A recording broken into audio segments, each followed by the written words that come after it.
Hi, and welcome to the Archive of History. Close your eyes for a moment and imagine standing on a wide, empty plain beneath a sky so vast it seems to curve down to meet the earth at every horizon. The grass beneath your feet is damp with dew, and the first pale light of dawn is just beginning to wash the darkness from the eastern sky. The air is cold and still, carrying with it the faint scent of earth and ancient stone. Before you, rising from the plain like the bones of giants, stand the silent pillars of Stonehenge. These stones have stood here for more than 5,000 years. They have watched empires rise and fall, languages evolve and disappear, entire civilizations bloom and fade into memory. They were already ancient when the Romans marched across Britain, already mysterious when medieval peasants whispered stories of wizards and magic. They are older than the pyramids of Egypt, older than writing itself in these lands, and yet they remain, weathered, worn, but enduring. Tonight you and I will travel back through the mists of time to discover how these stones came to be here, why they were raised, and what they meant to the people who built them. We will walk alongside the Neolithic farmers who first broke the ground, feel the weight of the sarsens stones as they were dragged across the landscape, and stand within the circle as the sun rises on the summer solstice, just as it has done for 50 centuries. Before we drift off, I am always curious to know where my listeners are tuning in from and what time it is that they are listening tonight. Let me know in the comments. Now let the noise of the modern world fade away. Let go of the present with all its rushing and worry. We are going to journey to a time when the world moved slowly, when the turning of the seasons governed all of life, and when stone and earth were shaped by human hands into something extraordinary. Settle in, make yourself comfortable, and prepare to drift back through time to the age of standing stones and silent ceremonies, to a world that has vanished, but whose monuments still speak to us across the gulf of millennia. Our story begins not with the stones themselves, but with the land upon which they stand and the people who first looked upon this place and saw something sacred. The land before the stones was not as you see it today. Imagine Britain 5,000 years ago, in the era we now call the Neolithic period, the New Stone Age. The climate was slightly warmer than it is now, perhaps a degree or two milder, and the landscape of what would become Salisbury Plain was not yet the open grassland you might picture. Instead, great forests of oak, ash, and elm still covered much of the island. Wild boar rooted through the undergrowth. Red deer moved in herds through the woodland glades. Oricos, the massive wild cattle that once roamed across Europe, still thundered across the clearings. In the rivers and streams, salmon ran thick during their spawning season, and the skies above were filled with birds that have long since vanished from these islands. But the forests were beginning to change. For centuries, a quiet revolution had been taking place. The descendants of the hunter-gatherers who had lived in Britain since the ice retreated were learning new ways. They had begun to clear patches of woodland, burning and cutting to create fields where they could plant crops. Wheat and barley, plants that their ancestors had never known, now grew in careful rows. They kept domesticated animals, sheep and cattle and pigs, descendants of the wild creatures that had once been hunted. This was not yet a land of villages and towns, but scattered farmsteads and small communities, each family or clan working their own patch of cleared land, maintaining their own herds, and slowly, generation by generation, pushing back the wildwood. The people themselves would have seemed both familiar and strange to your eyes. They were not so different from you in their fundamental humanity. They laughed and wept, loved and grieved, felt pride and shame and wonder. They were as intelligent as any person living today, with the same capacity for creativity, planning and abstract thought. But their world was utterly different. They lived their entire lives within a radius of perhaps 20 or 30 miles, never traveling further than a long day's walk from the place they were born. They knew every stream, every hill, every stand of ancient trees. They knew which plants could heal and which could kill, when to plant and when to harvest, how to read the sky for weather and the tracks in the earth for game. Their tools were made of stone, bone and wood. They had no metal, no writing, no wheel. But do not mistake this for simplicity. Their stone axes, carefully polished from flint or hard volcanic rock, were engineering marvels, ground and shaped with such precision that they could fell trees as efficiently as later bronze or iron tools. Their pottery, fired in open hearths, was decorated with intricate patterns pressed into the soft clay before firing. They wove cloth from plant fibers and wool, creating textiles that have long since decayed, but which we know existed from the impressions they left in clay and the few precious fragments preserved in waterlogged sites. These people understood their landscape with an intimacy we have lost. They knew the movements of the sun and moon with a precision born of observation spanning lifetimes. They tracked the seasons not by calendar but by the flowering of plants, the migration of birds, the angle of sunlight. They observed that certain places felt different, possessed a quality they might have called sacred or powerful. Perhaps it was the way sound carried across the land, or the way morning mist gathered in the hollows, or simply that these places had been special to their ancestors and so remained special to them. On Salisbury Plain, one such place existed. It was not particularly remarkable at first glance, a slight rise in the gently rolling landscape with good views to the horizon in all directions. But it was here, for reasons we can only guess at, that people began to gather for ceremonies, for trade, for the great communal rituals that bound their scattered communities together. The first human activity at Stonehenge, as far as we can determine from the archaeological evidence, dates to around 3000 BCE, 5000 years ago. But people had been active in this landscape for much longer. Within a few miles of the site, we find evidence of Mesolithic camps, the temporary homes of hunter-gatherers from thousands of years earlier. Strange pits have been discovered, massive post holes that once held enormous pine trunks, arranged in rows that may have marked ceremonial pathways or boundaries. These date to around 8000 BCE, at the very dawn of human activity in Britain, after the ice sheets retreated. Even then, 10,000 years ago, people were shaping this landscape, marking it as significant. The site that would become Stonehenge sat at a crossroads, where natural ridges and river valleys created routes of travel and trade. To the north ran the ancient track we now call the Ridgeway, one of the oldest roads in Britain, a high path along the chalk downs that remained passable even in winter when the valleys were muddy and difficult. To the south, the River Avon wound its way through the landscape, providing fish, water, and a route for boats and trade goods. This was a place where people naturally came together, and in the Neolithic mind, such places of gathering were also places where the boundary between the everyday world and the realm of the ancestors, the spirits, the gods, became thin. We do not know what these people called themselves. We do not know their language, though linguists speculate.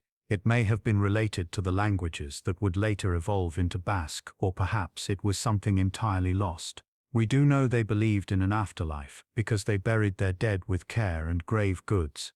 We know they believed in the importance of community and cooperation, because the monuments they built required coordination on a scale that suggests sophisticated social organization. And we know that they saw the world as alive with meaning, where the movements of celestial bodies, the cycles of life and death, and the presence of their ancestors were woven into a spiritual understanding of existence.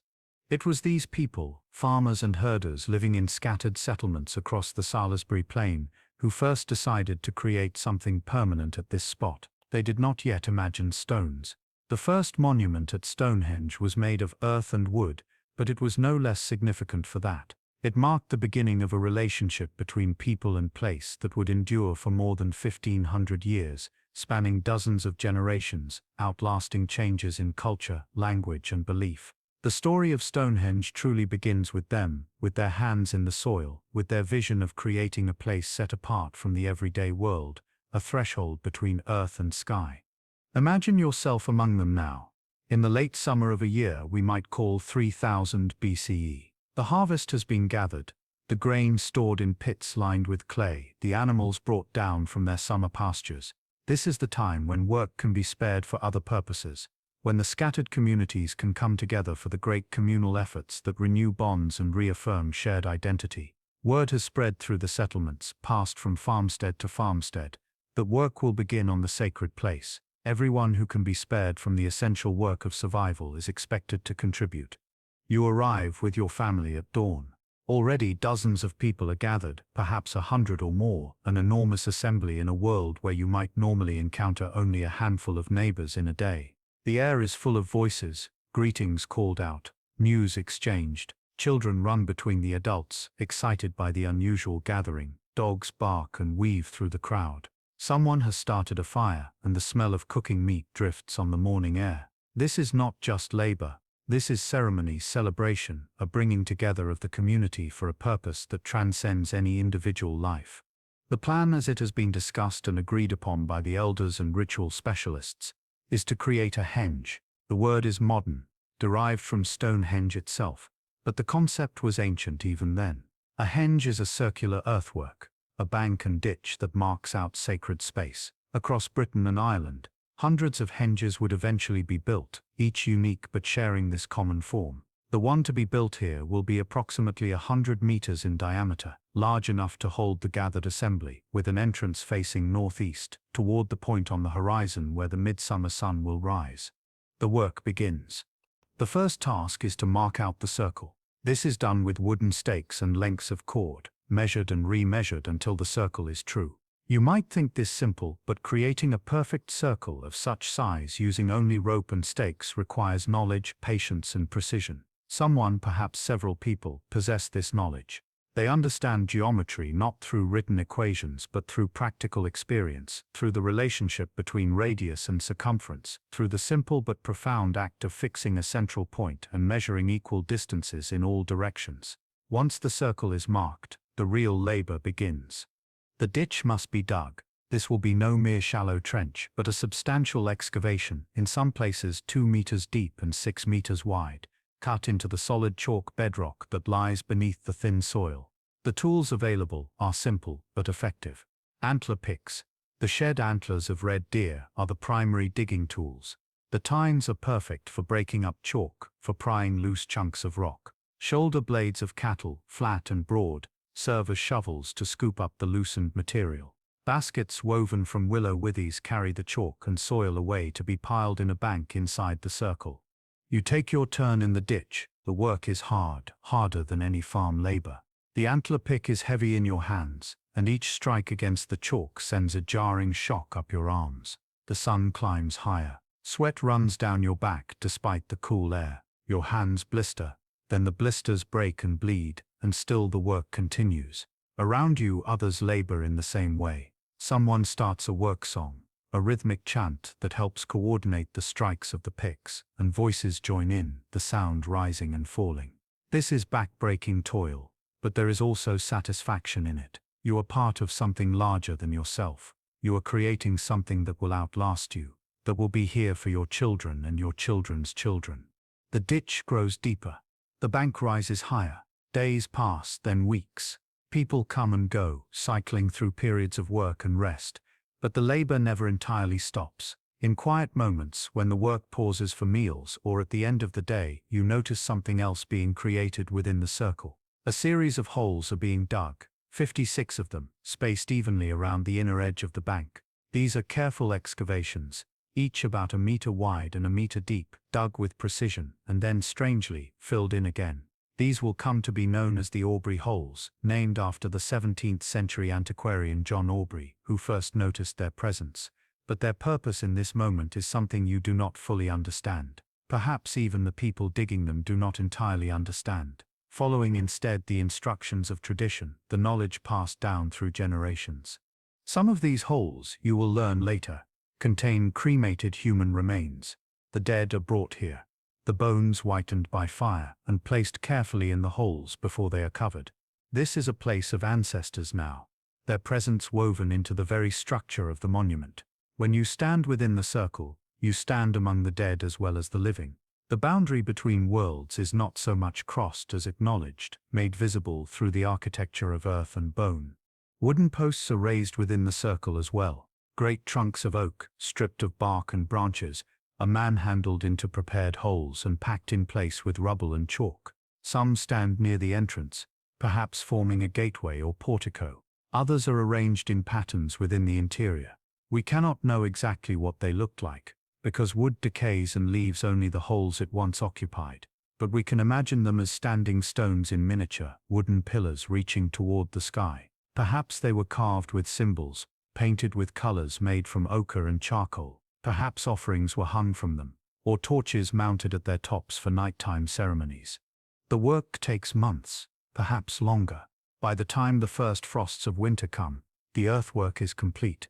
The ditch has been dug, the bank raised, the posts erected, The place has been transformed from ordinary landscape into sacred precinct. When you stand in the center now and look toward the entrance, toward the northeast, you can see how the bank frames a particular piece of sky. In late June, at midsummer, the sun will rise exactly in line with that opening, its first rays penetrating into the heart of the circle. This is not accident. This is design, careful observation of the heavens translated into earthly form. The creation of this first monument represents an extraordinary investment of labor. Modern archaeologists estimate that digging the ditch and raising the bank would have required something like 11,000 hours of work. For a community where every person's labor was essential for survival, where every hour spent on the monument was an hour not spent farming or hunting, this represents a staggering commitment. It speaks to the importance of this place, to the value placed on creating sacred space, on marking the turning points of the celestial year, on honoring the ancestors whose bones now rested within the earth. And this was only the beginning. For the next 1,500 years, generation after generation would return to this place.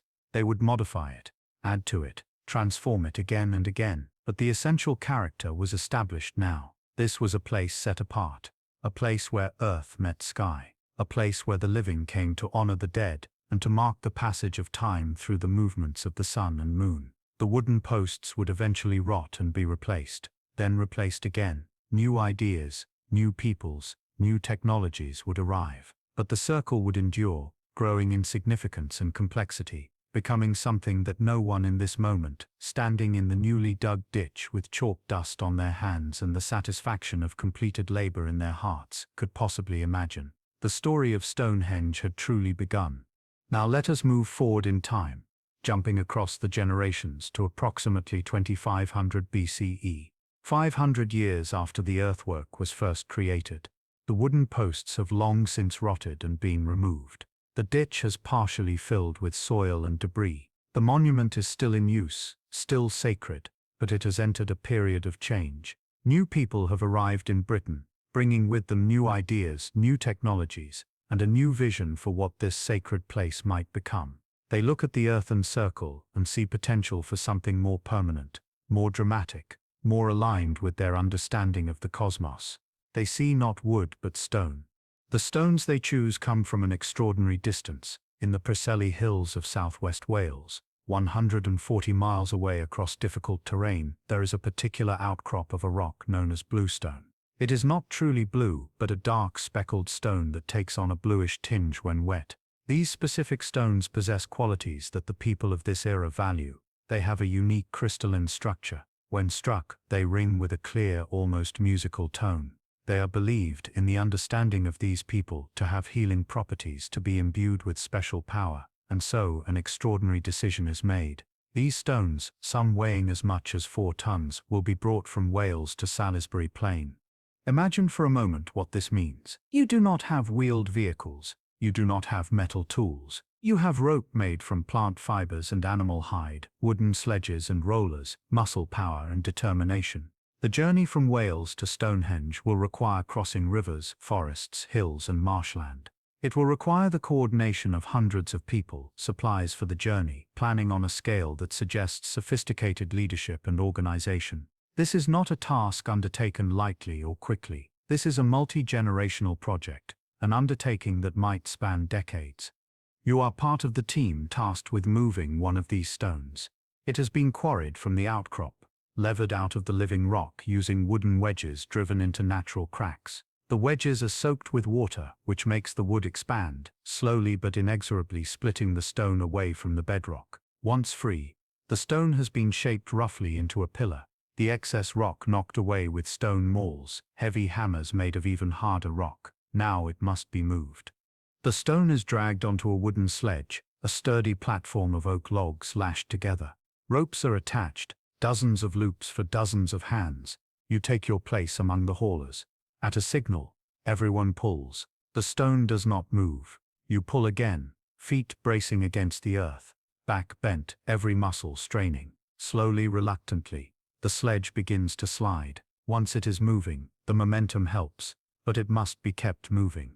If it stops, starting again requires that same enormous initial effort. Beneath the sledge, wooden rollers are placed, logs laid across the path that the sledge can roll over. As the rear rollers are freed, they are carried to the front and placed again. It is slow, grinding work. In a day you might move the stone a mile, perhaps less. The route has been planned carefully. Where possible, you follow ridges and high ground where the soil is thinner and firmer. Rivers must be crossed. For these, rafts are constructed, great floating platforms of logs lashed together with rope. The stone is transferred onto the raft with agonizing care, for if it shifts or the raft breaks apart, the stone will sink irretrievably. Once the stone is secured, the raft is poled and paddled across, guided by people who know these waters, who have fished them and traded along them all their lives. On the far bank, the stone is dragged back onto its sledge, the rollers positioned again, and the hauling resumes. Through forest, the path must be cleared in advance, trees felled, undergrowth cut away. This alone is a massive undertaking. You spend weeks with stone axes, chopping through trunks that might be a meter across, clearing a corridor wide enough for the stone to pass. The felled trees are not wasted. They become the rollers, the sledge timbers, firewood for camps. Nothing is done without purpose in a world where every resource represents human effort. At night, the hauling party makes camp. Fires are lit. Food is distributed, perhaps dried meat and grain porridge, perhaps fish if you are camped near a river. Songs are sung, stories told. The stone itself becomes a presence in the camp, a dark shape at the edge of the firelight, always there, always waiting for the next day's labor. Some nights ceremonies are performed. Offerings are made, perhaps cups of grain or mead poured onto the ground, prayers spoken to the ancestors or spirits to ensure safe passage. This is not merely a logistical exercise. This is a sacred journey, the stones themselves seen as living participants, powerful beings being brought from their home to their new resting place. The journey continues. Weeks become months, perhaps years. Along the route, at certain stopping points, the stones are erected temporarily, set upright in prepared holes. Communities gather to see them, to participate in the journey, to add their labor to the effort. This is a pilgrimage made manifest in stone, a physical link being forged between distant lands, between communities who share beliefs and trade, and kinship even across great distances. When a stone is moved onward, the hole is filled in, but the memory remains. For generations afterward, people will say, here is where the stone stood on its journey.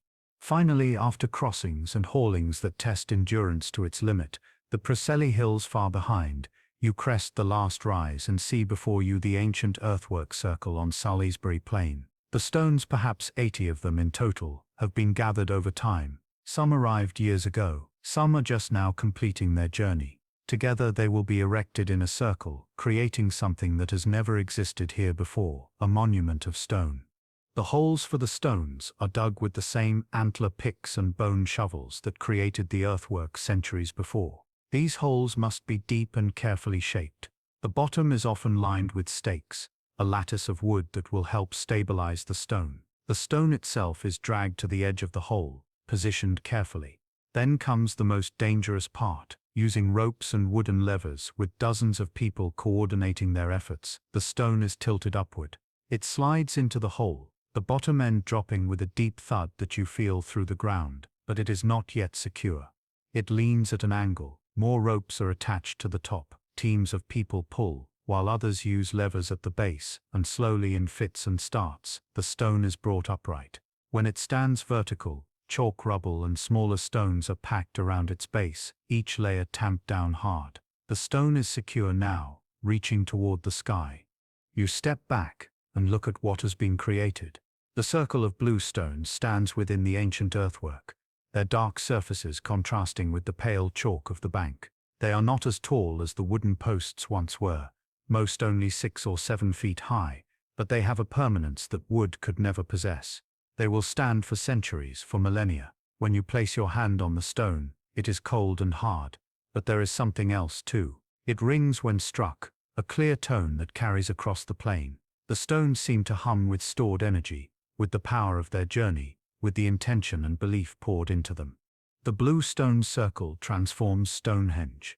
It is no longer an earthwork alone, but a statement in stone, a declaration that this place matters so much that people will invest unimaginable effort to perfect it, to make it worthy of the ceremonies performed here. worthy of the ancestors resting in the Aubrey holes, worthy of the sun and moon whose movements are tracked through the alignments of the stones. The blue stones mark a new chapter in the story, a deepening commitment to the site and a connection forged across the landscape between Wales and Wiltshire, between mountains and plains, between the sources of stone and the place of ceremony.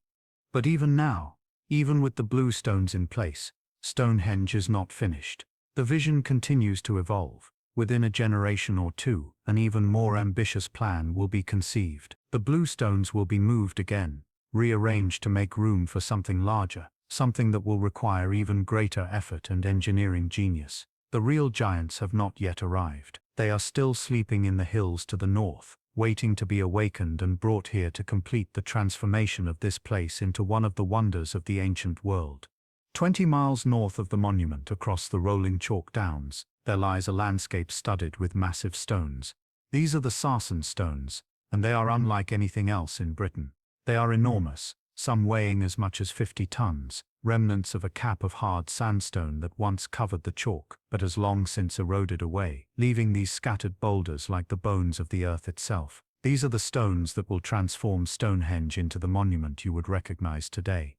The sarsens stones have been lying here since time beyond memory, weathered by wind and rain into rounded organic shapes. They are incredibly hard, far harder than the blue stones, harder even than granite in some cases. Working them will require patience, skill, and tools that are themselves at the limits of what Stone Age technology can achieve. But the people of this era, around 2500 BCE, have decided that these are the stones they need. The choice is deliberate. Sarsen is not just strong and permanent, it is local, relatively speaking. The journey will still be immense, but these stones will not need to cross rivers and mountains as the blue stones did. They can be hauled overland, sledge by sledge, to the sacred place. You are among those chosen to work on the stones. It is considered an honor, a sacred duty, but also a tremendous responsibility. The work will take years, perhaps a decade or more. Your life, and the lives of your children, will be shaped by this effort. You begin not at Stonehenge, but here, at the place later called the Marlborough Downs, where the stones lie scattered across the landscape. The first task is selection. Not every sarsen stone is suitable. You need stones that are large enough, shaped appropriately, and positioned where they can actually be moved. Specialists walk among the stones, assessing them. They carry plumb lines, wooden measuring rods, and decades of accumulated knowledge. This stone is too cracked. This one is the wrong shape. This one, yes, this one will do. Markers are placed. Eventually perhaps 80 or 90 stones are selected, though not all will make the final journey. Some will break during the work. Some will prove too difficult to move, but enough will succeed. Once a stone is selected, the real labor begins. The stone must be shaped before it is moved, rough worked into the form it will eventually take. You approach your assigned stone with a maul, a hammerstone made of quartzite or another extremely hard rock. The sarsen is too hard to cut or saw. The only way to shape it is through patient, repetitive striking, abrading the surface grain by grain, flake by flake. You strike the stone, a tiny chip flies off. You strike again, and again, and again. Hours pass, days pass.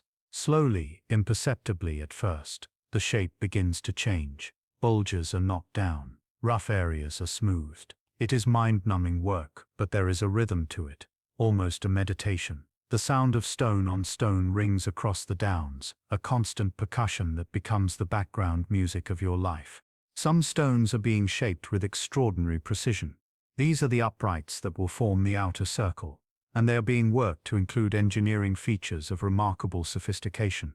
On the top of each upright, a raised knob is being created, a tenon protruding from the surface. On the lintel stones, the horizontal stones that will rest on top of the uprights. Corresponding holes are being pecked out, mortise sockets that will receive the tenons. This is a woodworking technique, mortise and tenon joints, here translated into stone. It is an innovation that will lock the structure together with a stability that simple stacking could never achieve. The lintel stones are also being shaped with a slight curve, so that when placed end to end they will form a continuous circle. The inner faces are dressed smooth, while the outer faces remain rough. The precision required is astonishing. Without metal tools, without modern measuring instruments, These people are achieving tolerances that would challenge even modern stonemasons. The knowledge is empirical, built up through experience and passed from master to apprentice, a body of expertise that exists only in living memory and skilled hands. After months of shaping, the stone is ready to move. Timber sledges are constructed beneath it, massive frameworks of oak that can distribute the weight. Rollers are prepared, dozens of them, each a straight oak trunk stripped of bark. Ropes are attached, thick cables woven from leather or plant fiber, strong enough to haul the weight, but still subject to breaking under strain. The hauling teams are assembled. Depending on the size of the stone, you might need 200 people, perhaps more. Every hand is needed. The journey begins. The route has been cleared in advance, a corridor 200 miles long, though the actual distance the stones travel is only about 20 miles. Every undulation in the land is a challenge. Going uphill, the stone wants to slide backward. Going downhill, it wants to run away, crushing anyone in its path. Ropes must be kept taut at the front and the back, tension maintained constantly. You are part of the rear team, holding back the stone, controlling its descent. Your hands are wrapped in leather to protect them from rope burn, but even so, blisters form and break. The rope is slick with sweat and sometimes blood. You ignore it. The stone must be controlled. At the steepest parts of the route, additional measures are needed. Earth ramps are built, soil and chalk piled and tamped to create a gentler slope. The ramps themselves represent thousands of hours of labor, but they make the impossible merely extremely difficult. The stone is hauled up or down these artificial hills. The teams coordinated by overseers who have done this before, who know when to call for more effort and when to ease off, who can read the strain in the ropes and the fatigue in the teams and make adjustments before disaster strikes. The stone travels perhaps a mile a day, sometimes less. Camps are established along the route, semi-permanent settlements where the haulers live for weeks or months at a time. Food must be supplied, enormous quantities of it to feed the teams. Archaeological evidence from sites near Stonehenge suggests that this was a time of feasting on a massive scale. Pigs were slaughtered by the hundreds, their bones discarded in great middens. Cattle were butchered and roasted. This was not starvation labor but communal effort sustained by abundance, by the wealth of a society that could spare so many people for so long. Finally, the stone arrives at the monument. By now, other stones are already here. Some erected, some waiting their turn. The site is transforming. The blue stones have been moved aside, some removed entirely, to make room for the new configuration. What is being created is a structure of unprecedented ambition. A great circle of upright sarsens, 30 stones in all, each about 13 feet high above ground and weighing around 25 tons. Atop these uprights will rest the lintels, 30 curved stones forming a continuous ring 30 feet in diameter. And inside this circle will be the horseshoe of trilithons, 5 great freestanding gateways, each consisting of 2 uprights and a lintel, arranged in order of increasing height, the tallest at the southwestern end towering over 22 feet high. The holes for the uprights are dug deep, 6 feet or more, to provide a secure foundation. The bottom of each hole is ramped on one side, creating a slide that will guide the stone into position. The stone is dragged to the edge. A vast pit is visible. Waiting. Now comes the moment that will test every skill, every preparation. Wooden levers are inserted under one edge of the stone. Teams coordinate, and on the signal, everyone lifts. The stone tilts, rises, begins to slide toward the hole. It accelerates. There is a sickening moment when it seems it might tip too far, might fall and crack, but ropes at the back pull tight, and the stone slides perfectly into the hole, the bottom end dropping into place with a boom that echoes across the plain. The stone leans now, resting against the far wall of the hole at an angle. More ropes are attached to the top. A timber framework, an A-frame structure, provides mechanical advantage. Slowly, with teams pulling and others using levers at the base, the stone is brought upright. When it stands vertical, rubble is packed around it, layer after layer, each tamped down with wooden beams dropped repeatedly onto the fill. The stone is secure, but it is not yet complete. The top still needs to be dressed smooth, the tenon refined to its final dimensions. Wooden scaffolding is erected, platforms from which workers can reach the top of the stone, and the shaping continues. stone walls ringing against sarsen in a sound that has become the heartbeat of this place. One by one, the uprights rise. The circle takes shape, and then comes the most dangerous task of all, placing the lintels. Each lintel weighs about 10 tons. It must be lifted over 20 feet into the air and positioned precisely so that the mortise holes align with the tenons on the uprights. How is this achieved? We believe it involved a method called cribbing. A wooden platform is built next to the uprights, a structure of logs stacked crosswise like a giant game of blocks. The lintel is rolled onto the platform. Then another layer of logs is added underneath, raising the lintel higher, layer after layer. The platform grows, and the lintel rises with it, until finally it is level with the tops of the uprights. Then, with agonizing care, the lintel is levered sideways, pushed across the gap, the mortise holes sliding down over the tenons. When the stone settles into place, locked by the joint, there is a collective release of breath. It has worked. The lintel is secure. The process is repeated 30 times for the outer circle, then 5 more times for the great trelithons inside.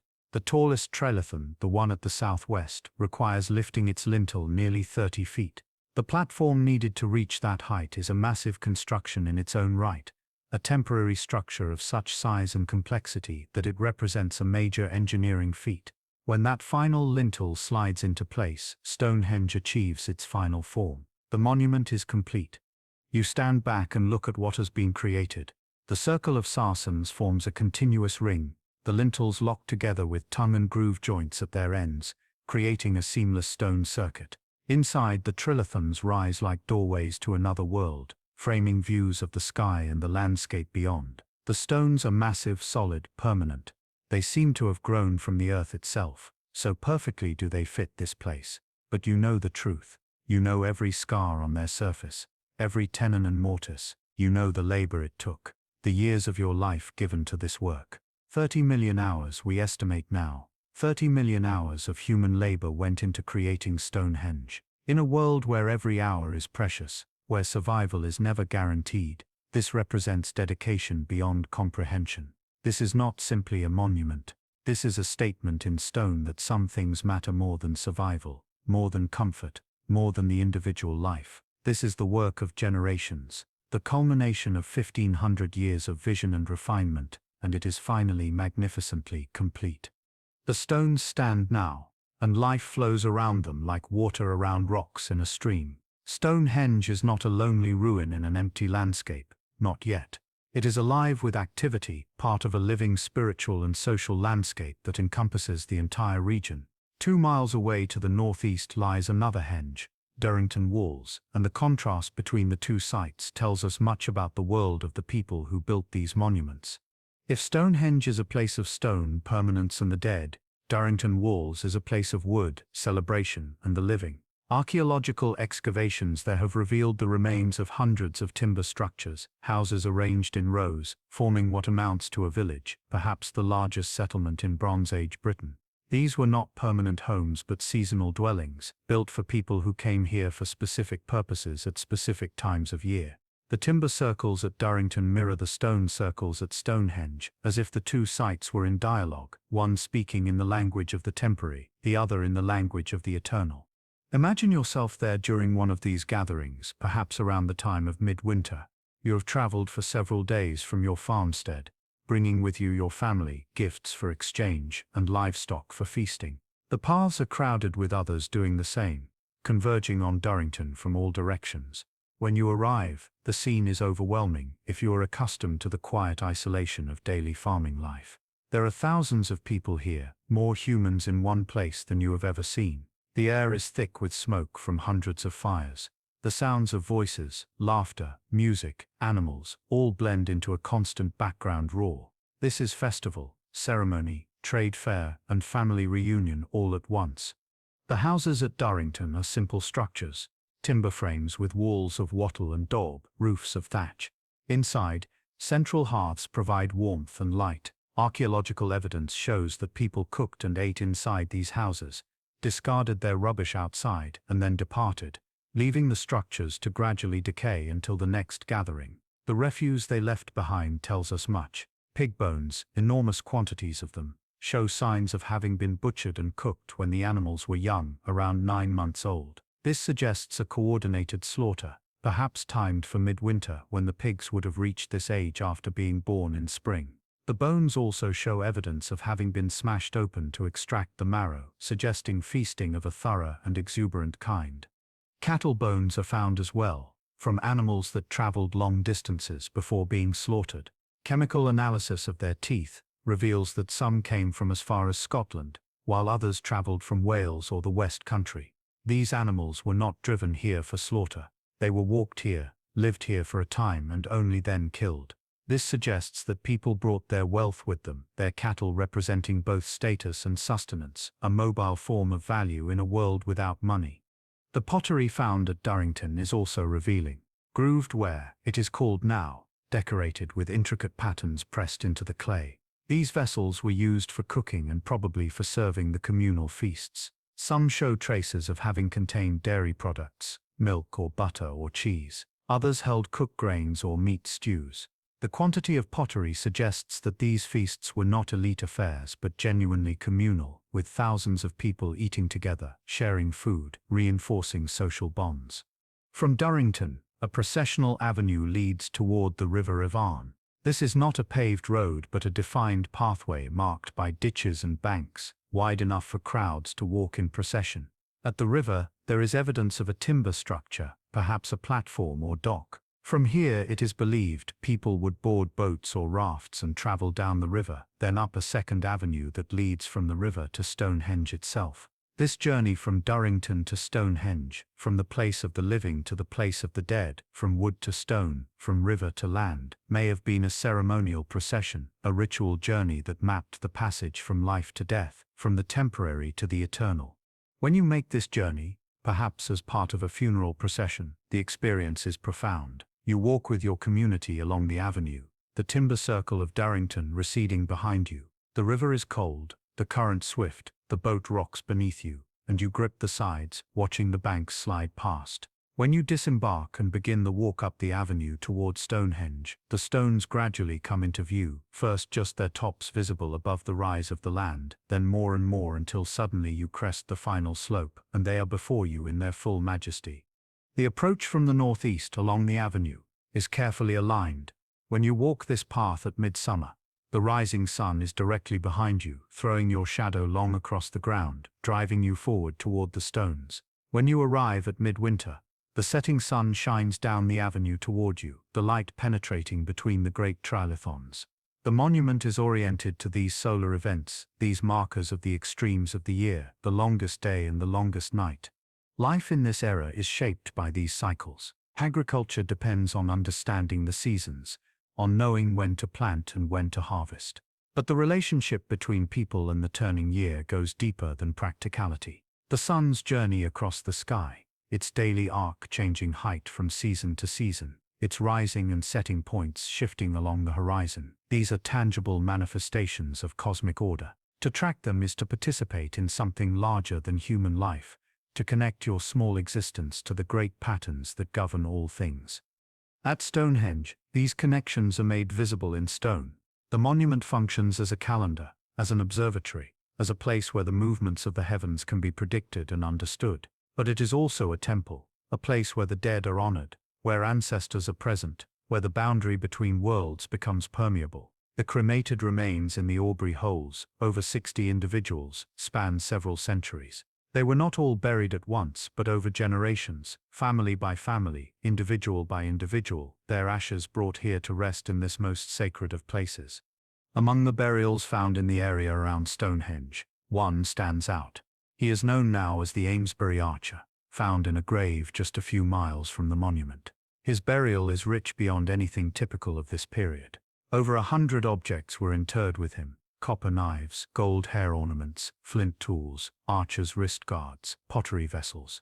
Chemical analysis of his teeth shows he was not from Britain at all, but from the Alpine region of Europe, perhaps Switzerland or southern Germany. He traveled here, perhaps drawn by the fame of Stonehenge, perhaps as a trader or craftsman, for the copper and gold he was buried with represent some of the earliest metalwork in Britain.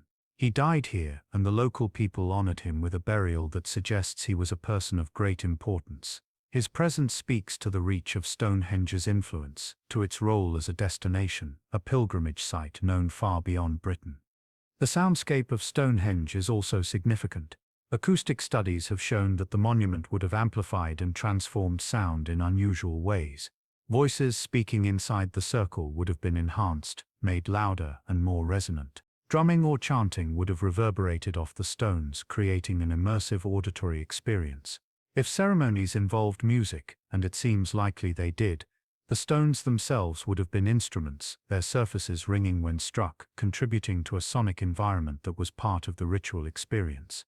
To stand within the completed stone circle at night, with fires burning, with drums echoing off the sarsens, with hundreds of people chanting or singing, the stars wheeling overhead, the stones massive and dark against the sky, would have been overwhelming.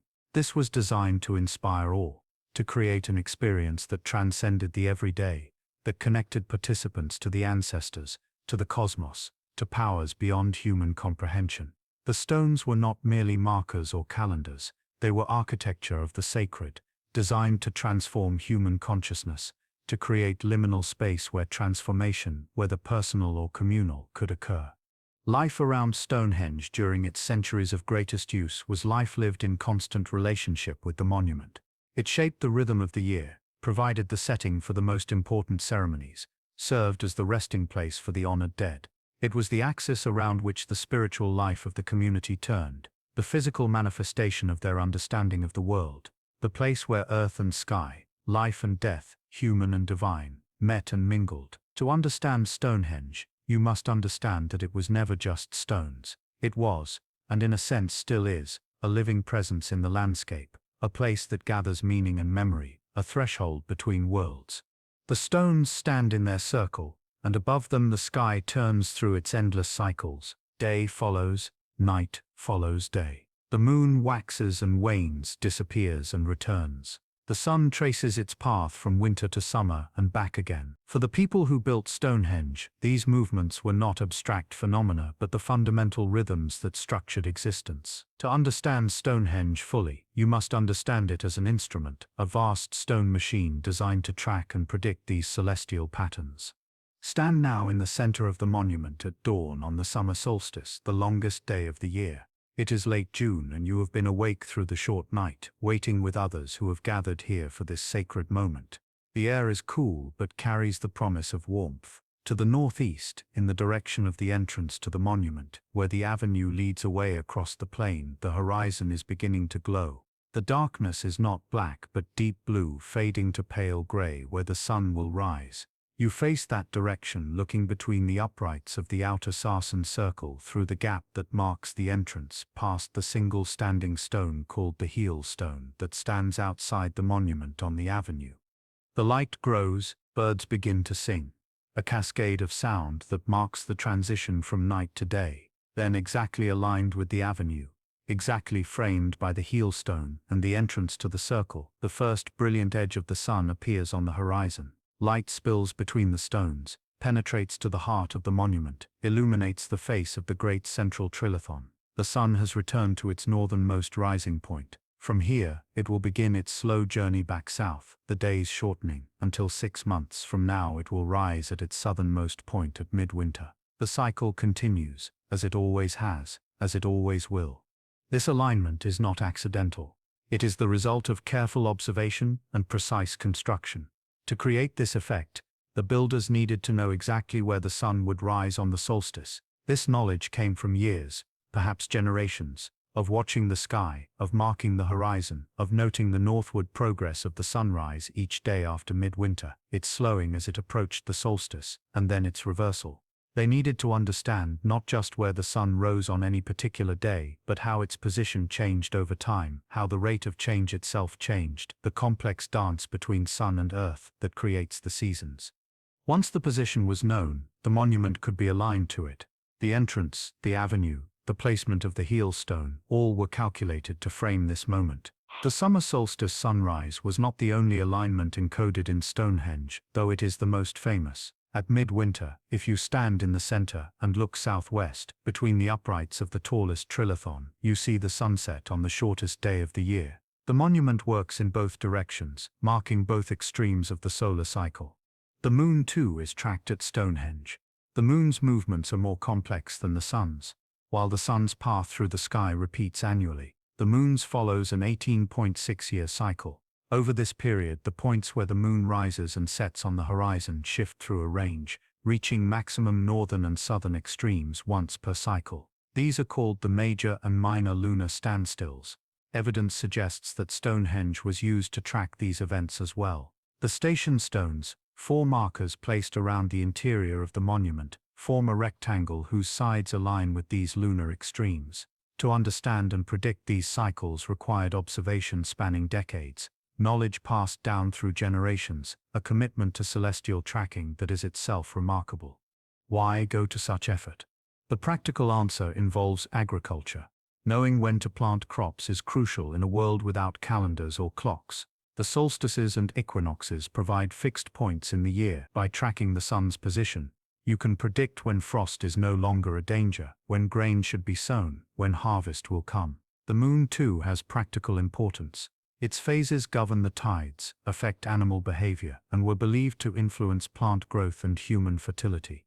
But the tracking of celestial bodies goes beyond mere utility. There is a spiritual dimension. The sun and moon are not just astronomical objects, but beings, powers, perhaps even deities. Their movements are manifestations of cosmic order, the great pattern that underlies all existence. To track them is to participate in that order, to align human activity with divine will. The ceremonies performed at Stonehenge during the solstices are not simply calendar events but moments when the boundary between human and cosmic realms becomes especially thin, when communication or communion with higher powers is possible. Imagine a midwinter solstice ceremony. It is the darkest time of year. The sun has been moving south for months, its arc across the sky growing lower, the days shorter, until it seems it might disappear entirely. Fear, even among people who rationally understand the cycle, that this year the sun might not return. The ceremony at Stonehenge is both celebration and insurance, a ritual reenactment of the sun's turning, perhaps even a magical act believed to help ensure that turning occurs. You gather with your community as night falls on the shortest day. Fires are lit inside the circle, their light flickering off the stones, throwing massive shadows. The temperature drops below freezing. Your breath fogs in the air. The ceremony begins. There is drumming, the deep rhythmic pulse of high drums echoing off the sarsens. There is chanting, voices rising and falling in patterns passed down through generations. Perhaps there is dance, bodies moving in circular patterns that mirror the movements of the heavens. Offerings are made, precious things cast into the fire or buried in the earth, tools, ornaments, food, things of value given in exchange for the sun's return. As the night progresses, the focus shifts to the southwest, to the gap between the great trilithons where the sun set earlier. Will it rise again? The rational mind knows it will, but ritual operates on a different level. The ceremony is a performance of anxiety and hope, a communal expression of humanity's relationship with forces beyond control. When dawn finally comes, when the sun does rise, though far to the southeast at this time of year, there is relief and joy. The cycle continues. The darkness has reached its maximum and will now recede. Spring will come again. The mathematics underlying these observations is sophisticated. To predict the solstices, you must understand that the sun's position changes at different rates throughout the year. It moves quickly through the equinoxes, when day and night are equal, and slowly near the solstices, when it reaches its extremes. To predict lunar standstills, you must track patterns that span nearly 2 decades. Requiring institutional memory and record-keeping that transcends individual human lifespans. We do not know how this knowledge was recorded. Perhaps through oral tradition, complex mnemonics, songs or stories that encoded astronomical data. Perhaps through physical markers, stones or posts placed at various positions around the landscape to mark rising and setting points. Perhaps through tally marks on bones or wood, simple counts that tracked lunar months or solar years. What we do know is that the people who used Stonehenge possessed this knowledge and used it effectively.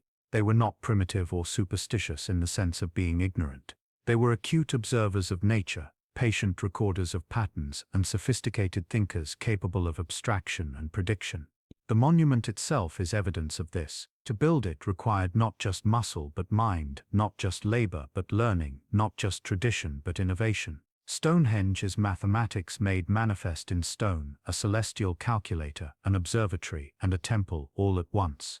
As you stand within the circle, aware of these alignments, conscious of the precision with which the monument tracks the sky, you feel a connection that transcends time. The same sun that rises through that entrance today rose there 5,000 years ago, witnessed by people whose names are lost but whose knowledge lives on in the stones they placed so carefully. The moon that waxes and wanes above you now follows the same paths it followed then. The cycles are eternal, or as close to eternal as human experience can comprehend. Stonehenge is a monument to that eternity, to the deep time of the cosmos, to the patterns that persist while individual lives flicker and fade. To understand it is to understand that we are part of something vastly larger than ourselves, that our brief existence is set within contexts astronomical, geological, and spiritual, and that the ancients who built this place understood that truth and sought to build a bridge between their mortal world and the eternal movements of the heavens. Time passes, as it always does, measured now in centuries rather than days or seasons. The great sarsen circle stands complete. The trilithons reach toward the sky.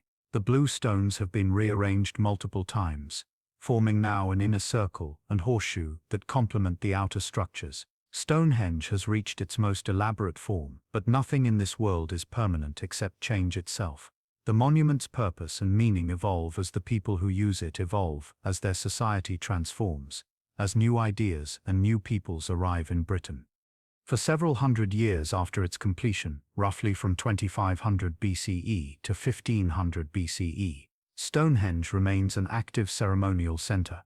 Burials continue in the surrounding landscape.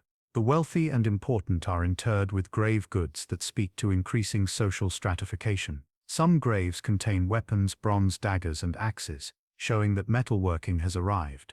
Others contain gold, that most precious of metals worked into ornaments of stunning delicacy.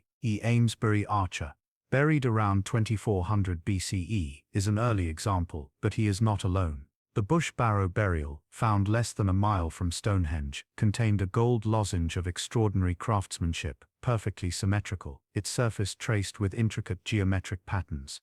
These burials suggest that Stonehenge's importance extends beyond the local. People of high status are choosing to be buried near the monument, their graves oriented toward it, their wealth displayed in death as it presumably was in life. The monument itself undergoes modifications. The blue stones, which had been set up, taken down and rearranged several times already, are finally arranged in their current configuration. Some are shaped, given tenons like the sarsen uprights, suggesting an ambition to create another circle of stone lintels that was never completed. Carvings appear on some of the stones, axe shapes, pecked into the surface of the sarsens, and one remarkable carving of what appears to be a dagger of a type known from Bronze Age Greece. These carvings are puzzling. Are they offerings, images of objects gifted to the site? Are they symbols of power or status? Are they records of important visitors? We do not know, but they speak to continued engagement with the monument, to its ongoing significance as a place where important events are marked and memorialized. But gradually, over the centuries between 2000 and 1500 BCE, something changes. New construction at Stonehenge slows and then stops. The gatherings at Darrington Walls cease. The avenue is still used but less frequently. Burials in the immediate area become less common. The era of great monument building is ending, not just at Stonehenge but across Britain. The henges and stone circles that had been erected for more than 1,000 years are no longer being added to or modified. The focus of society is shifting. The arrival of the Beaker people, named for their distinctive pottery, marks a significant cultural change. These people brought with them new technologies, new burial practices, and possibly new languages. They buried their dead individually, often in round barrows, tumuli of earth raised over single graves, rather than in the communal graves of earlier eras. They placed in these graves the distinctive beakers, pottery vessels that may have held mead or beer, along with archery equipment and personal ornaments. The beaker culture spread across Western Europe, and Britain was part of this wider network. DNA analysis of Beaker period burials shows significant population change, suggesting that this was not merely a cultural shift but an actual migration, new peoples mixing with or replacing older populations.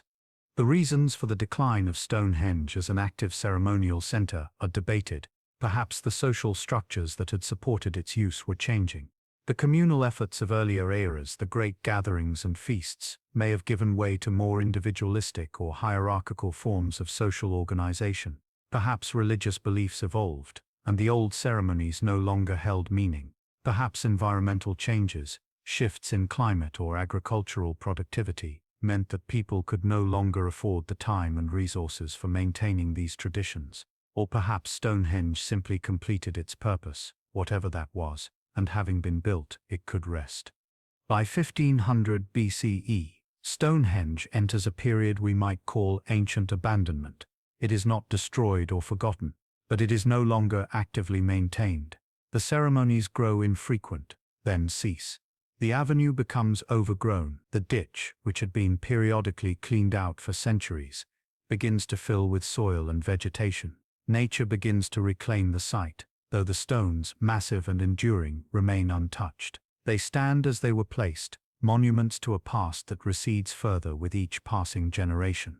The people who now live on Salisbury Plain look at the stones with wonder.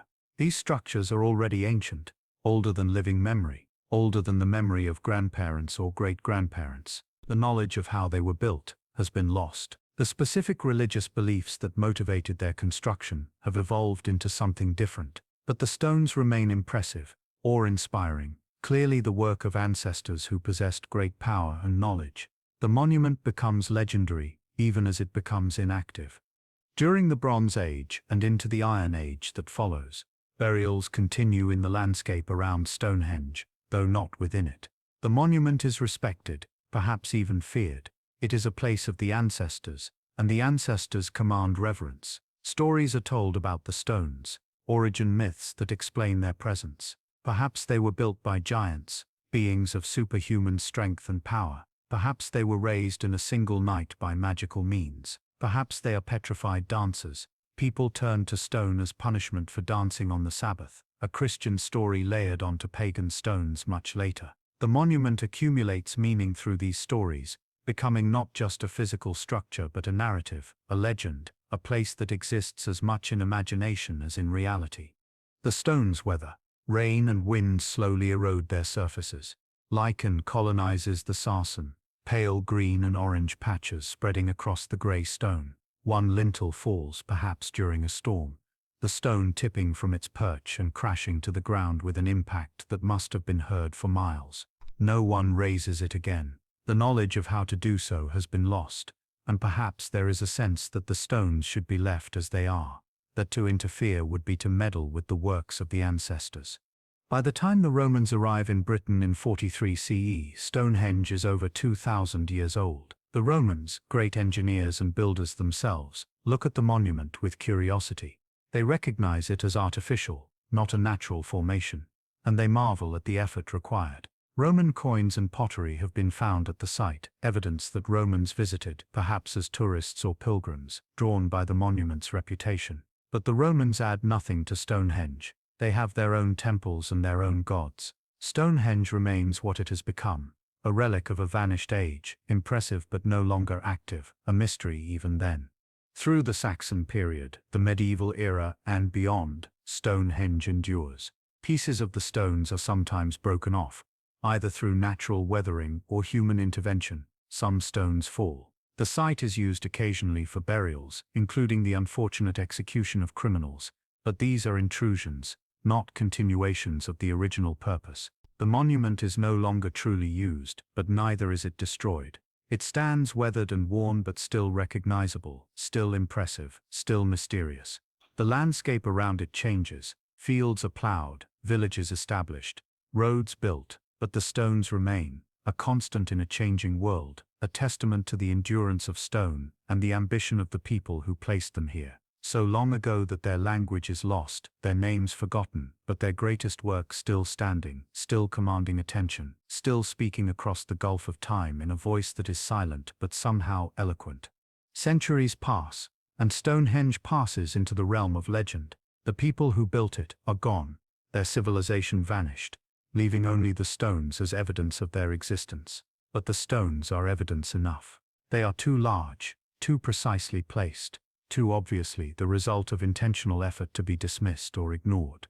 Every generation that encounters them must develop some explanation for their presence, some story that makes sense of these giants standing on the plain. During the Iron Age, as Celtic peoples spread across Britain, Stonehenge is already ancient beyond reckoning. The Celts have their own sacred sites, their own groves and springs and hill forts, but they recognize Stonehenge as special, a work of the ancestors. It may be that they incorporate it into their own spiritual geography, not using it as their ancestors did, but acknowledging its power, its connection to forces beyond ordinary understanding.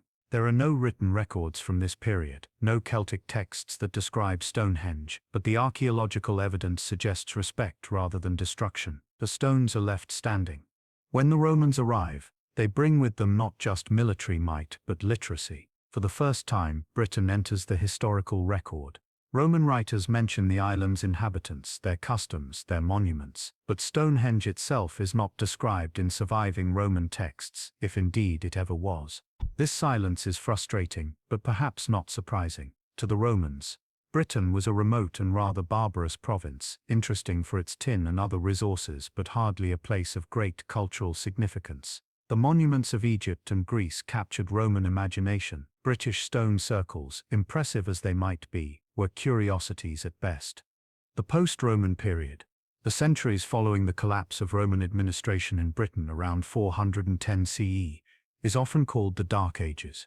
It is dark, not because it was a time of barbarism, though it was certainly turbulent, but because it is dark to us, poorly documented, difficult to see clearly through the historical record. Stonehenge during this period is a mystery wrapped in larger mysteries. Saxon settlers arrived from what is now Germany and Denmark, bringing new languages and cultures. They found a landscape dotted with ruins, remnants of Roman villas and towns, and older still, monuments like Stonehenge. What did they make of these stones?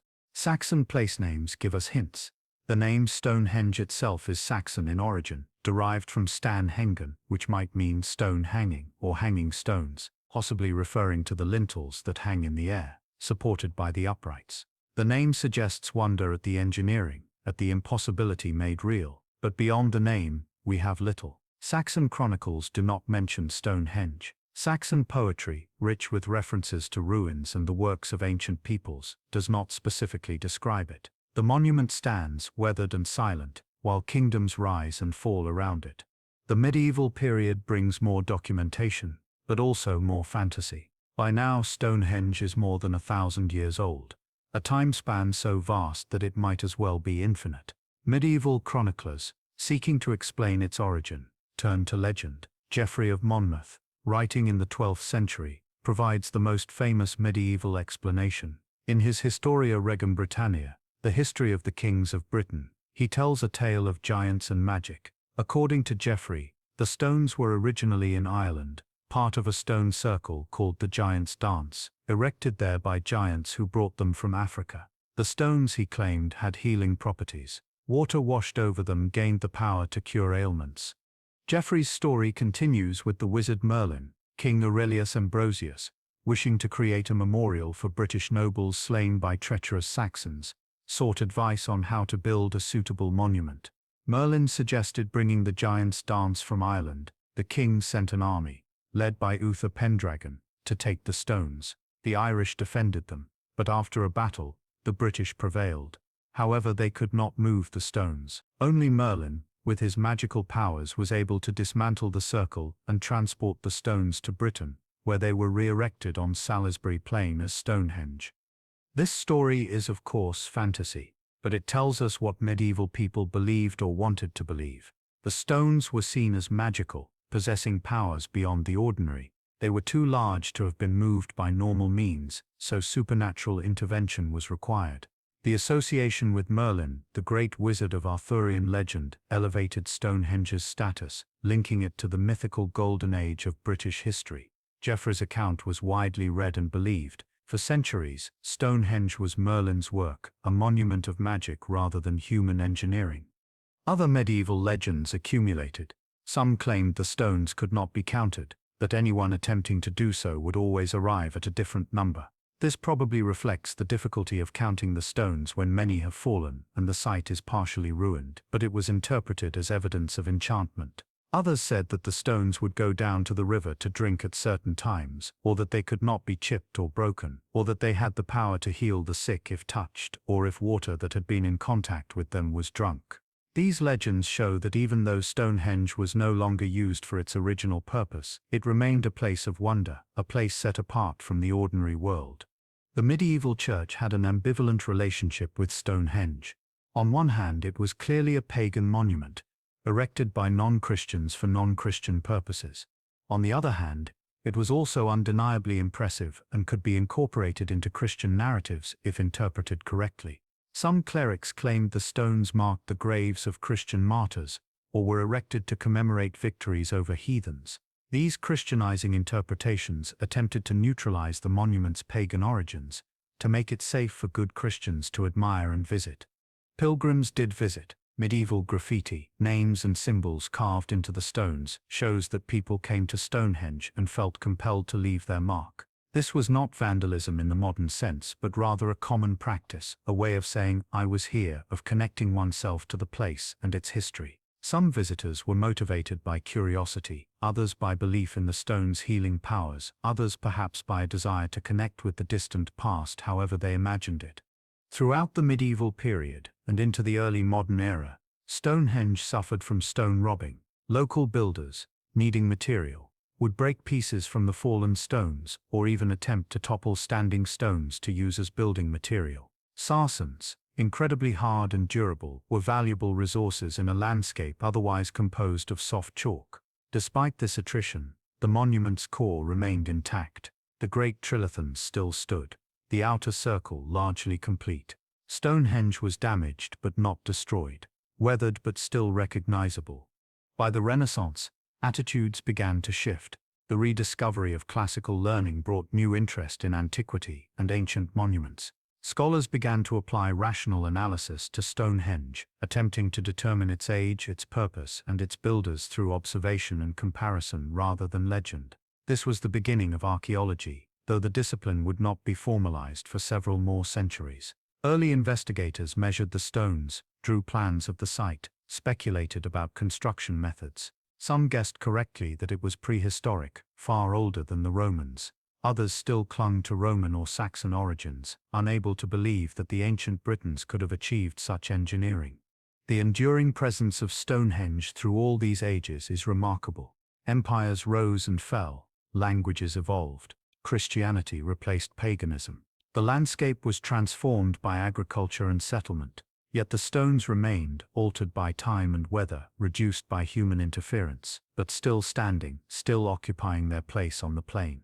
They survived because they were too large to easily destroy, because they inspired awe even in those who did not understand them, and because there was always, in every age, a sense that they were important, that they meant something, even if that meaning had been lost. The monument passed from history into legend and then, slowly, back toward history again, as new methods of inquiry began to strip away the layers of myth and reveal, however imperfectly, the truth of its ancient origins. The 17th century marks the beginning of serious antiquarian study of Stonehenge. Scholars and gentlemen, freed by the Renaissance and Reformation from the absolute authority of church and classical texts, began to investigate the past through direct observation.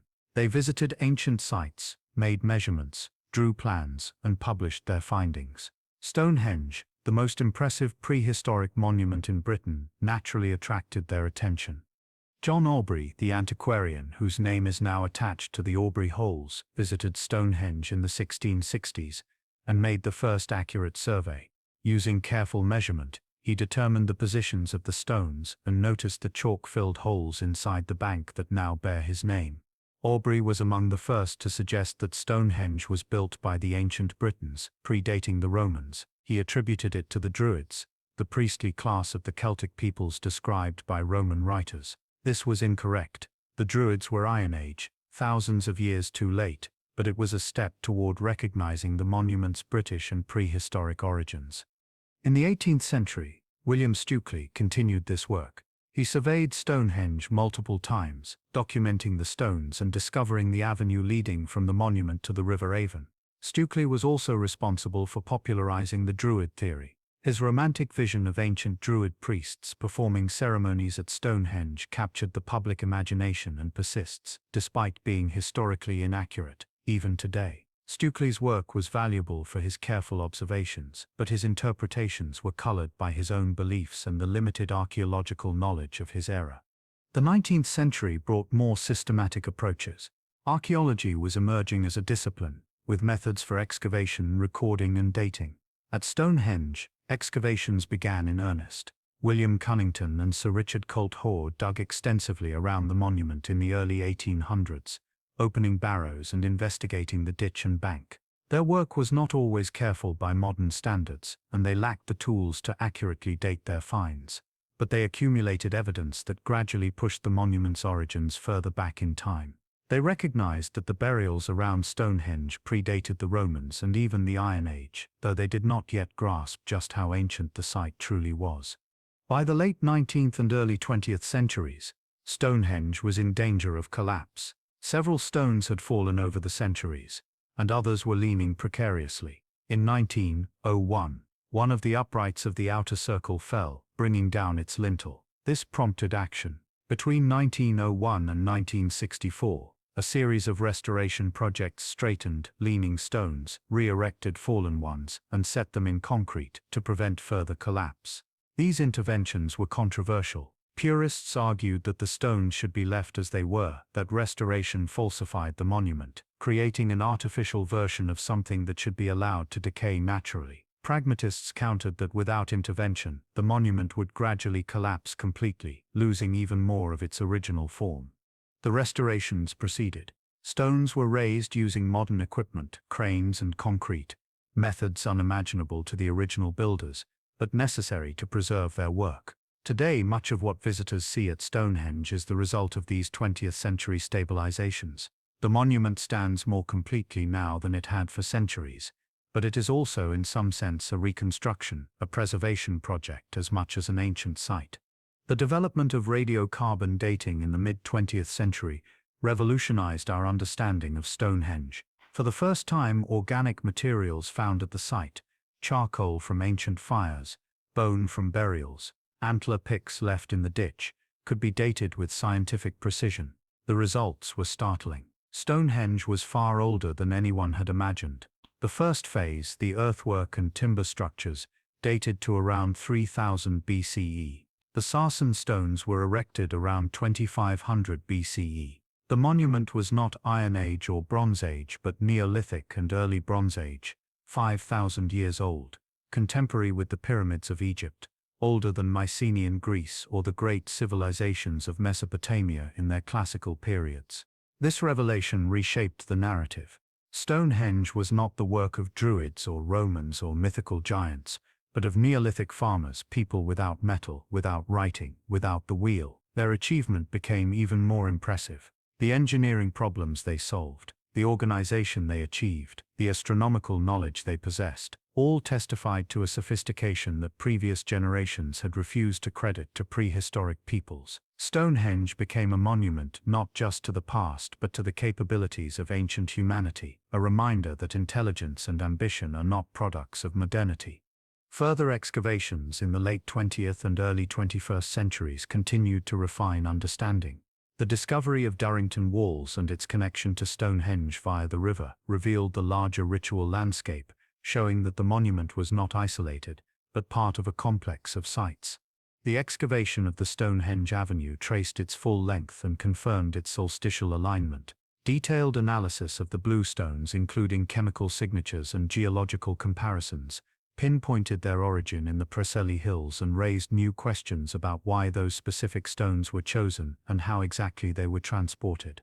The Stonehenge Riverside project, conducted in the early 2000s, proposed a new interpretation of the monument's purpose. The researchers suggested that Stonehenge represented the land of the dead, a permanent stone structure for the ancestors, while Durrington Walls represented the land of the living, a temporary timber settlement.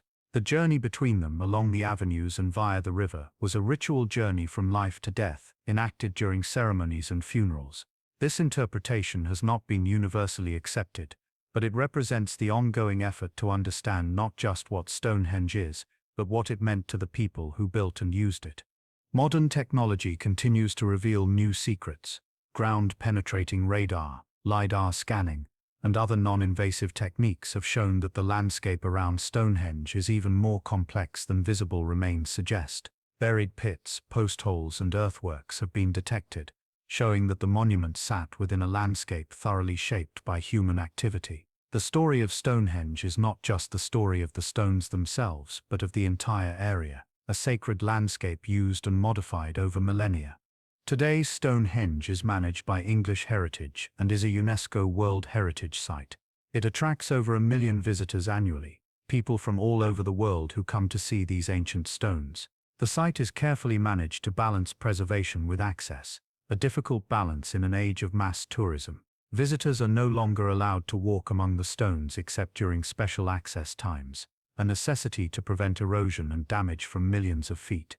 Instead, a path circles the monument at a distance, allowing views but maintaining separation. This distance is both necessary and regrettable. It preserves the monument but also removes the tactile, intimate experience of being among the stones, of touching them, of feeling their mass and presence. Yet even from a distance, Stonehenge retains its power. The stones still stand. The alignments still function. At sunrise on the summer solstice, thousands gather, and the sun still rises exactly where the ancient builders predicted it would, exactly where they designed the monument to frame it. In that moment, 5,000 years collapse. The past and present meet. We stand, as they stood, witnessing the same celestial event, participants in a tradition that spans time itself.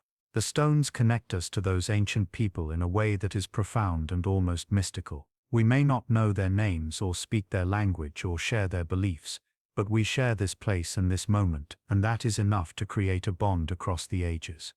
Despite all the research, all the excavations, all the scientific analysis, Stonehenge remains, at its core, a mystery. We know much more now than we did a century or 2 centuries ago. We know when it was built, how it was built, even have strong hypotheses about why it was built. Yet there are fundamental questions that remain unanswered, and perhaps unanswerable. These gaps in knowledge are not failures of science or archaeology, but limitations inherent in studying a culture that left no written records, a people whose voices have been silent for 5,000 years. What did they call this place? We do not know. Stonehenge is a Saxon name applied thousands of years after the monument's construction. The original name, if there was one, is lost. Perhaps it was simply the stones or the sacred place. Perhaps it had a name that incorporated the name of a deity or ancestor, a word that meant something profound in their language but which has left no trace in ours. This absence of a name is emblematic of larger absences. We do not know their language at all, not a single word with certainty. We do not know their songs or prayers, their myths or stories, their names for the stars or the seasons or themselves. What ceremonies were performed at Stonehenge? We can infer that solstice gatherings occurred, that the dead were honored, that the monument served astronomical and spiritual purposes, but the details escape us. Were there priests or shamans who led ceremonies? What did they wear? What did they say or sing? Were animals sacrificed? And if so, which ones? And in what manner? Were there sacred objects, relics or symbols that were brought out for ceremonies and hidden away afterward? The archaeological record shows us the bones of feasted animals, the cremated remains of the dead, the stones aligned to the sun. It does not show us the lived experience of the rituals, the meaning they held for participants, the emotions they evoked.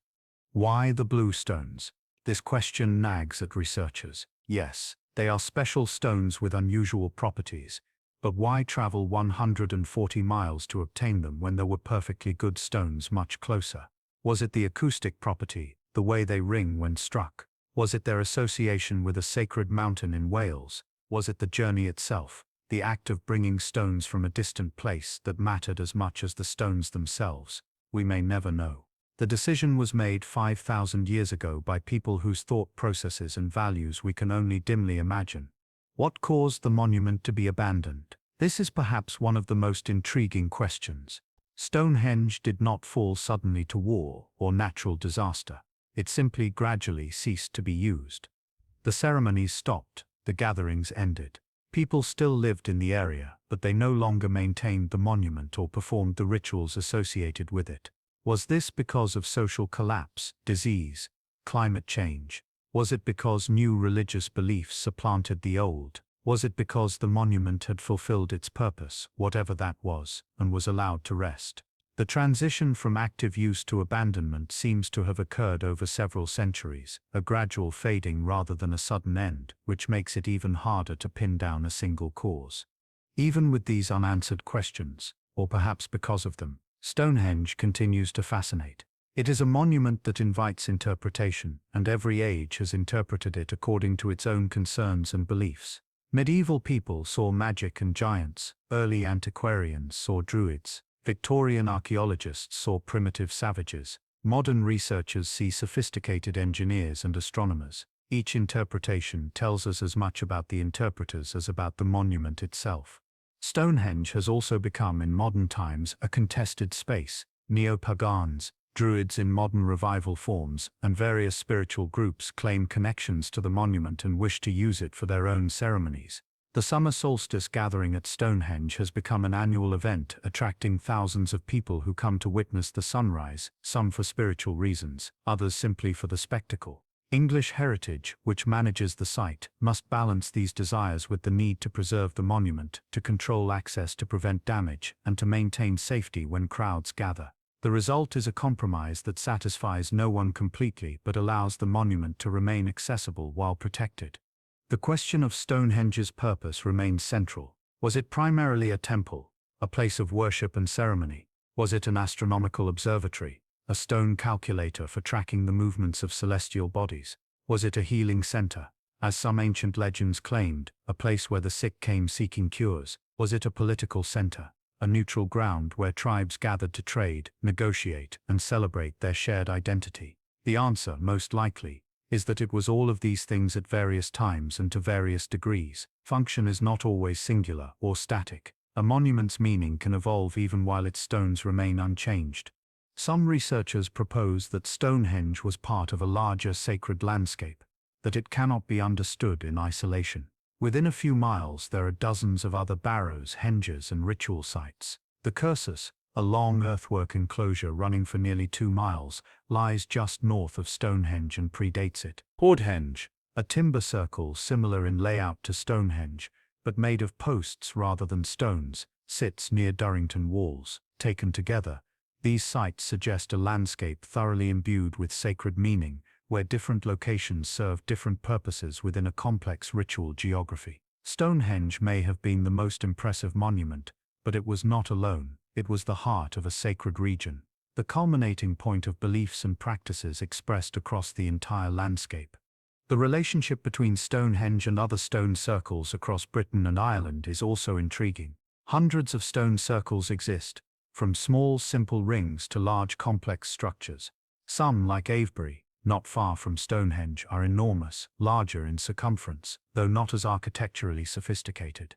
Others, like the Ring of Brodgar in Orkney or the stone circles of Cumbria, show regional variations but share the fundamental concept of circular arrangements of upright stones. Was there a shared religion or belief system that motivated the construction of these monuments? Did builders travel between sites, sharing knowledge and techniques? Or did the idea of the stone circle arise independently in multiple locations, a natural solution to the need for sacred space? We see similarities but also differences, suggesting both connection and local innovation. Stonehenge endures in popular culture as well as in archaeological study. It appears in films, novels, music, and art, often as a symbol of mystery, ancient wisdom, or connection to primal forces. It has been depicted as everything from a landing site for aliens to a portal to other dimensions. These fictional interpretations, while historically inaccurate, speak to the monument's power to capture imagination. Stonehenge has transcended its original context to become a global symbol, recognized far beyond Britain, representing humanity's ancient past and our perennial desire to connect with something larger than ourselves. What Stonehenge teaches us, beyond the specifics of Neolithic Britain, is that humans have always been driven by more than mere survival. The people who built Stonehenge were farmers, yes, living close to the land, working hard to survive. But they also looked at the sky and saw patterns, saw meaning, saw connections between Earth and cosmos. They devoted enormous resources to creating monuments that served no immediate practical purpose, that did not house them or feed them or protect them from enemies. They built because they needed to express something, to create something that would outlast them, to connect with forces and ideas that transcended their individual lives.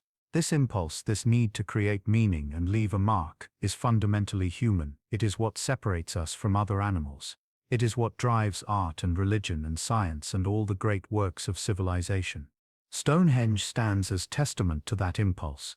It is a monument to human aspiration, to the belief that we are part of something larger, that our brief lives have meaning within cosmic contexts.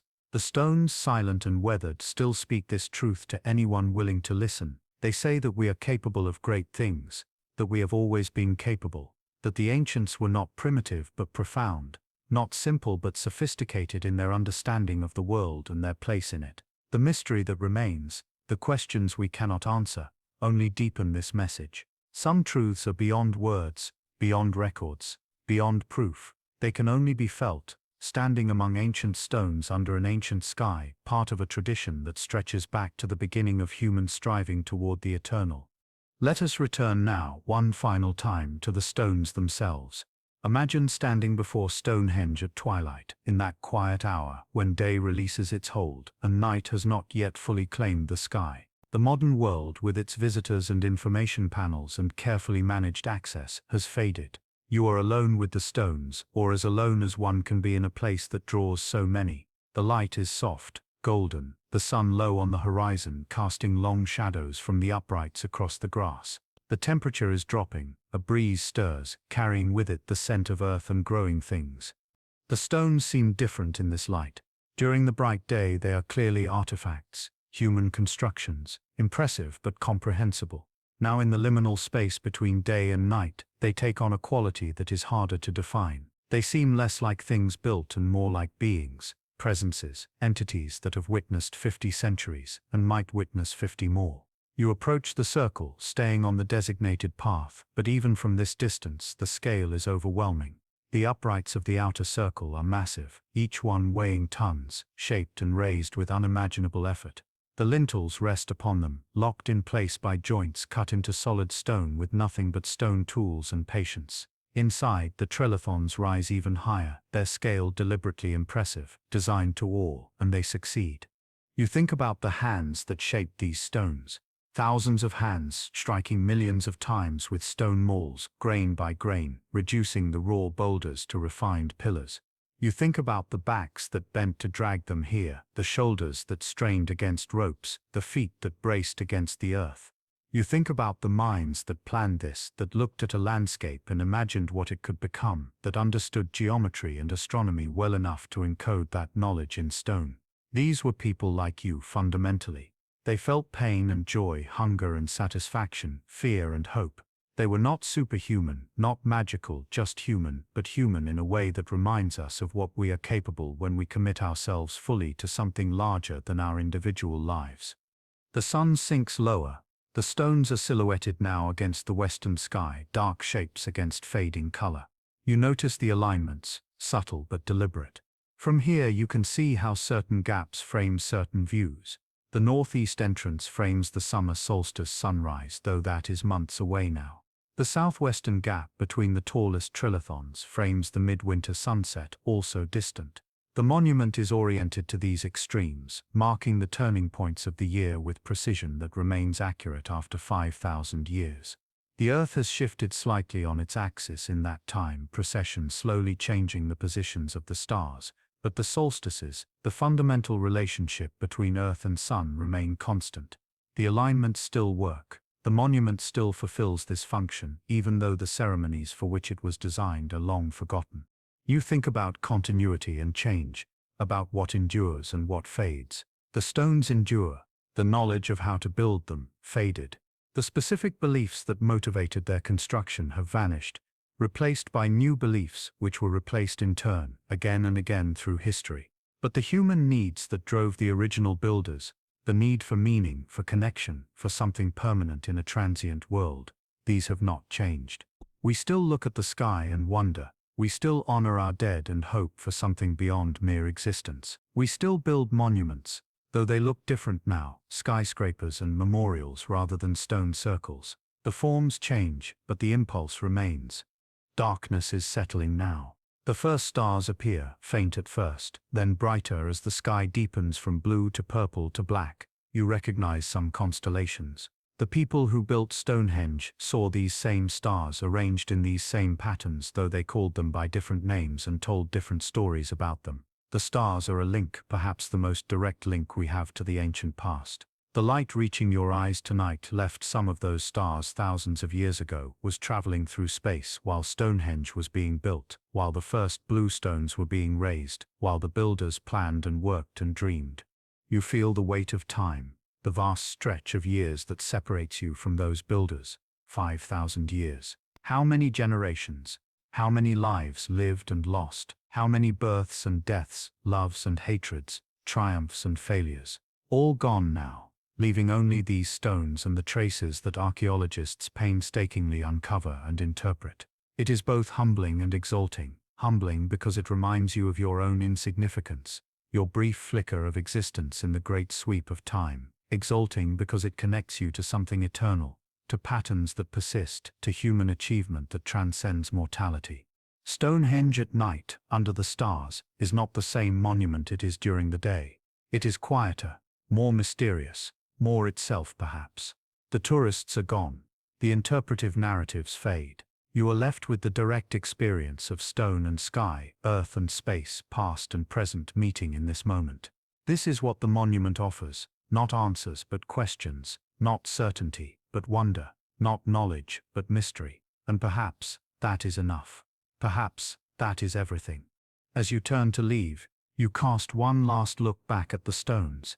They will be here tomorrow, and the day after, and likely for centuries more. They have survived ice and rain and wind and human interference. They have outlasted every person who built them, every culture that used them, every interpretation that has been imposed upon them. They are, in the most literal sense, monumental, lasting, enduring. They remind us that while we are temporary, what we create can persist. Our works can outlive us. Our dreams, encoded in stone or art or words or ideas, can speak to the future, can reach across time and touch people we will never know, in ways we cannot predict.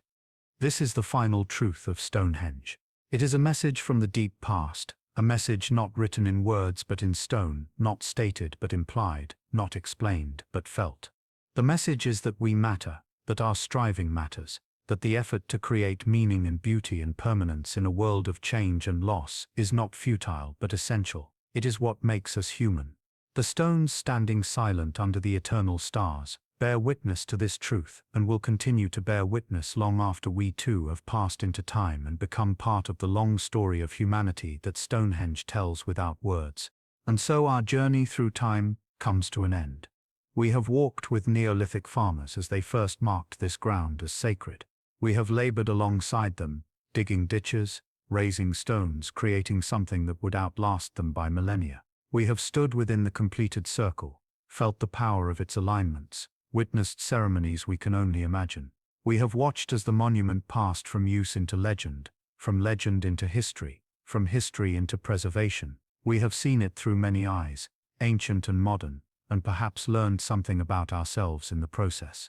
Stonehenge remains as it has always been, a threshold between worlds, between past and present, between earth and sky, between the known and the unknowable. To visit it, even in imagination, is to touch something profound, to connect with the ancient current of human aspiration that flows through all ages.